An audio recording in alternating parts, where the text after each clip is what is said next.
இந்த எபிசோடில் நம்ம பார்க்க போகிற திரைப்படம் வந்து த மேட்ச் 2025 கொரியாவில் வெளியான திரைப்படம்.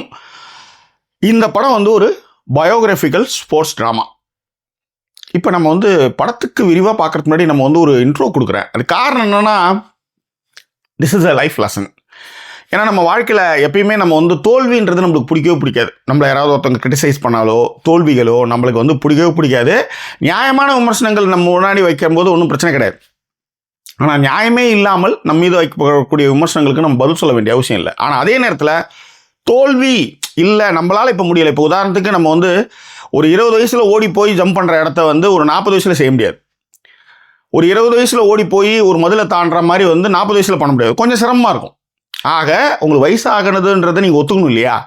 அதே நேரத்தில் நீங்கள் வந்து உடல் அளவுலையும் மனதளவுலையும் நீங்கள் கொஞ்சம் பாதிப்படைகிறீங்க, கொஞ்சம் அதில் இறங்கியிருக்கீங்க. 20 வயசுக்கான மனநிலை இப்போ நம்மக்கிட்ட இல்லை அப்படின்றதையும் நீங்கள் புரிஞ்சுக்கணும், ரியாலிட்டியை புரிஞ்சுக்கணும் இல்லையா? உதாரணத்துக்கு மாமியாருக்கும் மருமகளுக்கும் ஏன் எப்போ பார்த்தாலும் சண்டை வருது? ஏன் இந்த மாமியார் மருமகள் சண்டையை வந்து நம்ம பெருசாக எடுத்து வச்சுக்கிறோம் அப்படின்னா, அவனை சின்ன வயசில் டயப்பர் மாற்றினதுலேருந்து பால் கொடுத்ததுலேருந்து எல்லா விஷயத்தையும் நான் பார்த்து பண்ணேன். அம்மான்னு என்னையே சுற்றி வருவான். கல்யாணத்துக்கு அப்புறம் கடங்காரன் டமால்னு அவன் பொண்டாடி பக்கம் போயிட்டான். இவன் என்ன என் பிள்ளைய மயக்கனா, அப்படி அம்மான்னு சுற்றினா என்னை வந்து இவன் வந்து எடுத்துன்னு போயிட்டாலே அப்படின்ற கோவத்தில் அவன் என்ன பண்ணுவா, மருமகளை திட்ட ஆரம்பிப்பா. மருமகள் பண்ணுற எல்லா விஷயத்தையுமே வந்து அவள் கேள்வி கேட்பா. அது காரணம் என்ன? ஈகோ. என்கிட்டே சுற்றி வந்தோம், ஏன் திடீர்னு வாங்கிட்டு வந்தான்? இதை நீங்கள் வந்து மாமியார் மருமகள் நான் ஏன் சொல்கிறேன்னா, இது எல்லாருக்கும் தெரிஞ்ச விஷயம். ஆனால் இந்த விஷயத்தை நீங்கள் எல்லா இடத்துலையும் நீங்கள் அப்ளிகபிள் பண்ணலாம். உங்கள் அலுவலகத்தில் வந்து நீங்கள் மேனேஜராக இருப்பீங்க. திடீர்னு பார்த்தீங்கன்னா உங்களை விட ஒரு சின்ன பையன் வந்து டக்குன்னு உங்களுக்கு வந்து மேனேஜராக இருப்பான். பத்தாலோக் அந்த கதையில் வந்து பார்த்தீங்கன்னா ஃபஸ்ட்டு சீசனில் வந்து ஒரு குட்டி பையன் வந்து வேலைக்கு வருவான். திடீர்னு பார்த்தா அவன் ஆஃபீஸராக நிற்பான்.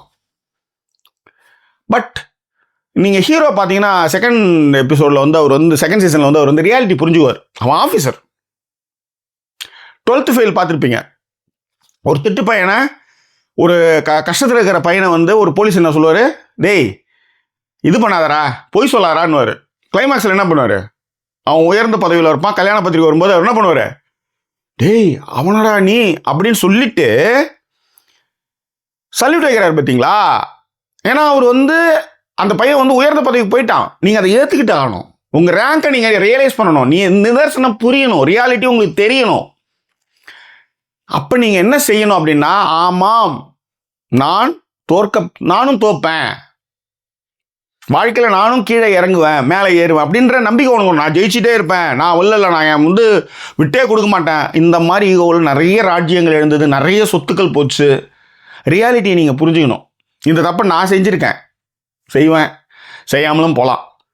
ஆனால் இப்படி ஒரு விஷயம் வரும்போது இந்த மாதிரியான திரைப்படங்கள் உங்களுக்கு ஹெல்ப் பண்ணும். இப்படியான ஈகோவோடு இருக்கும்போது இந்த மாதிரி திரைப்படத்தில் ஆமாம் அப்படி செஞ்சால, ஆமாம் அப்படி பண்ணால அப்படின்றது, இதுதான் நான் சினிமாவில் நான் பார்க்குற விஷயம். ஸோ தோல்வியை பழகுங்க, தோல்வியை எதிர்கொள்ளுங்க. ப்ரெஷர் நிறைய இருக்கும், நான் இல்லைன்னு சொல்ல வரல.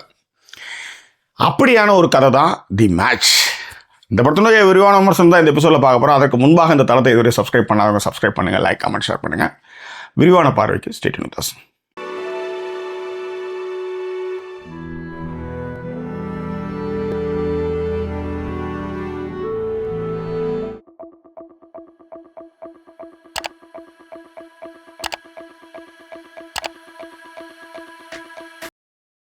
ப்ரோ விமர்சனம் மட்டும் பண்ணுங்க ப்ரோ, இதெல்லாம் பண்ணாதீங்க ப்ரோ அப்படின்னு கமெண்ட் போடுறவங்க இப்போயே கிளம்பிடலாம். என் சேனலுக்கு நீங்களாம் தேவையே இல்லை. நான் டேரிங்காக சொல்கிறேன், திரும்ப சொல்கிறேன், எப்பயுமே சொல்கிறேன். ஓகே, நான் அதுக்கு தான் டிஸ்க்ளைமரில் போடுறது. இதெல்லாம் இருக்கிறதா என் விமர்சனம்.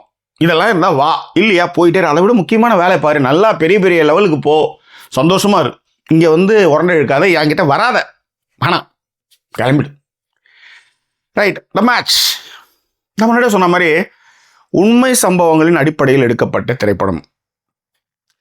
1980 to 90 நடந்த 2 கோ பிளேயர்ன்றது கொரியாவில் ரொம்ப ஃபேமஸான பிளே. அது 2500 வருட பழமை வாய்ந்தது. இப்போ நம்மளுக்கு எப்படி வந்து செஸ் வந்து இந்தியன் கேம், நேஷனல் கேம்னு நம்மளாம் சொல்கிறோம் இல்லையா? நம்மளுக்கு வந்து செஸ்ஸில் வந்து 16 காய், வெள்ளை காய் 16, கருப்பு காய் 16, 32 காய், இதை வச்சு நீ விளாடணும். இந்த கோ பிளேயர் இருக்குல்ல, அது ஏகப்பட்ட காய் வச்சு விளாட்றானுங்க.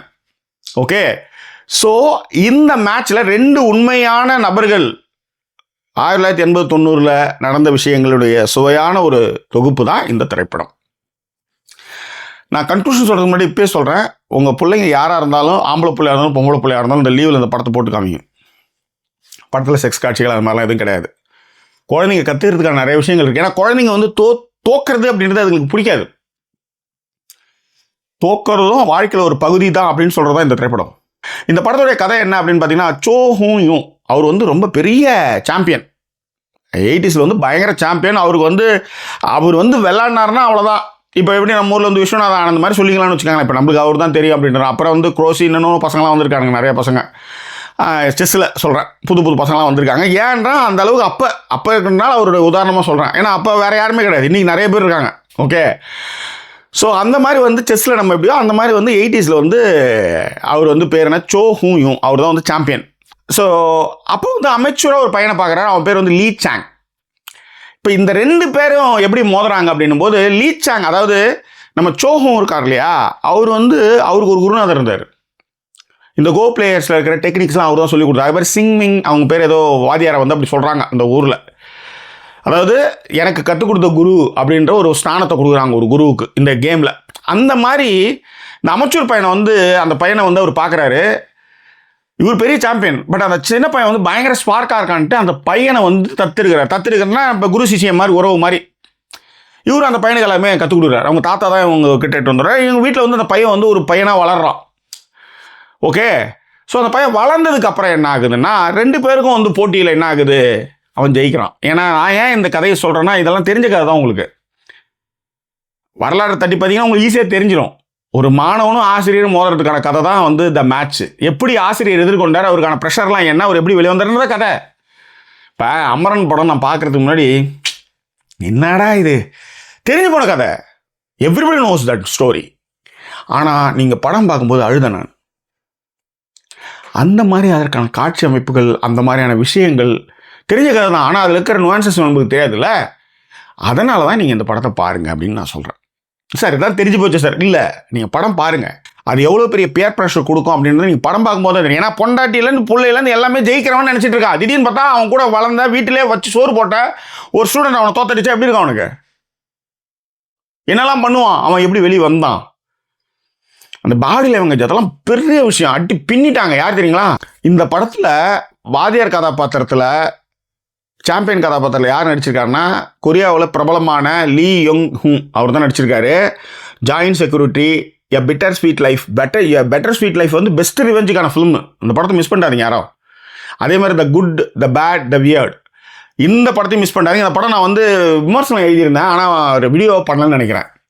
இப்போ இந்த மாதிரி விடுபட்ட படங்கள்லாம் நான் பண்ணணும், அதுதான் என்னுடைய ஆசை. அதே மாதிரி ஐ சா த டெவிலோட ஹீரோ. இந்த நான் சொன்ன இந்த 3 படங்களுமே வந்து வேற லெவல். எது, a bitter sweet life, a good, the bad, the weird, I saw the devil. இந்த 3 படமும் பாருங்கள். அதை விட இந்த மேட்ச் கண்டிப்பாக பாருங்கள். அது முக்கியமாக உங்கள் பிள்ளைங்களோட பாருங்கள் இந்த படத்தை. அந்த அளவுக்கு வந்து பர்ஃபார்மன்ஸில் வந்து அசத்திருக்கான் மனுஷன். அதே மாதிரி இந்த குட்டி பையனா வந்து லீ சாங்கா வந்து யோ ஹா ஹின் ரொம்ப நல்லா பண்ணியிருந்தாப்புல. சின்ன வயசு பையனாக வந்து சொன்னது ரொம்ப நல்லா இருக்கா. என்னடா அப்படின்னும் போது அந்த பையன் சொல்லுவான், நான் ஜெயிக்கணும், நான் ஜெயிக்கலைன்னா தூங்கவே மாட்டேன் நைட்டு, அதுதான் என் வேலை.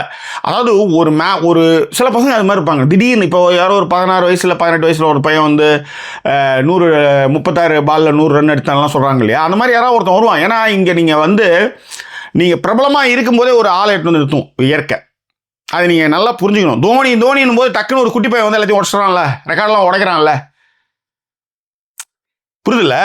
இந்த பக்கம் வந்து அசாருதீன் அப்படிலாம் பேசிட்டு இருக்கும்போது டக்குன்னு சச்சின் வந்தாப்புல, யுவராஜ் சிங் அப்படிலாம் இருக்கும்போது சச்சின் தப்பாலும் வராரு. அந்த மாதிரி நீங்கள் இது வந்து இந்த சுழற்சி வந்துக்கிட்டே இருக்கும். 126 ரன்னு எடுக்கிறதுக்கு படாத பாடுபடுவானுங்க ஒரு காலத்தில். ஒன் டே மேட்சுக்கே சொல்கிறேன், 126 ரன் எடுக்கிறது பெரிய விஷயம். நீ அசால்ட்டாக 200, 250, 300, 400 போயிட்டே இருக்கானுங்க. அப்போ அன்னைக்கு மனுஷன் வரலாம், இன்னைக்கு மனுஷன் எப்படி மாறிச்சு இதெல்லாம்? இளையராஜா இருக்கும்போது ஏஆர் ரஹ்மான் வரல, எம்எஸ் விஸ்வநாதன் இருக்கும்போது இளையராஜா வந்து நிற்கல. அந்த மாதிரி ஒவ்வொரு 12 வருஷத்துக்கும் ஒரு ஆள் வந்து புதுசாக வந்து இறங்குவான். அதையெல்லாம் மீறி நிற்கணும், அதுதான் இந்த திரைப்படம் வந்து கற்றுக் கொடுக்குது. முக்கியமாக அவன் ஒய்ஃபு, கேரக்டர் நடித்த அந்த பொண்ணு சரி சூப்பராக பண்ணியிருந்தது. முக்கியமாக இந்த 3 கேரக்டர் தான் இதில் தான் படம் ஓடும். இந்த படத்தில் வந்து நான் ரொம்ப அட்மையர் ஆனது வந்து சினிமாட்டோகிராஃபி. அவ்வளோ சூப்பராக சினிமாட்டோகிராஃபி வந்து அவ்வளோ சூப்பராக பண்ணியிருந்தாங்க. காரணம் என்னென்னா அந்த காயினுக்கான வந்து க்ளோஸ்அப் ஷாட்ஸு, கீழே வந்து கண்ணாடிக்கு மேலே வந்து அந்த மாதிரி லைன் போட்டு அதுலேருந்து கேமரா போகிறது, அது மாதிரி நிறைய ஷாட்ஸ் பண்ணியிருந்தாங்க. அதுவும் இல்லாத 1980 போது அதுக்கான காஸ்டியூம்ஸு, ரோடு, கார்ஸு, ஹேர் ஸ்டைலுன்ட்டு வேறு லெவலில் பண்ணியிருந்தாங்க.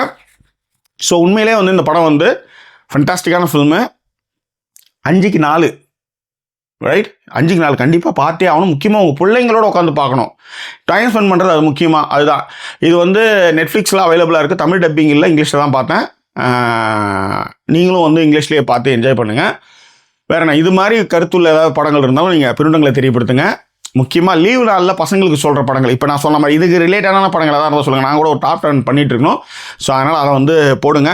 வேறு என்ன உங்கள் கருத்தில் பெருண்டங்களை தெரியப்படுத்துங்க. இன்னும் வேறு எபிசோடில் உங்களை நான் சந்திக்கிறேன். அதுவரை நன்றி கூறிய வருது உங்கள் ஜாக்கி சேகர். நன்றி, வணக்கம். இப்படியே பசப்பியே வைங்க. எது மைக்கு போடுங்கன்னு சொன்னதா?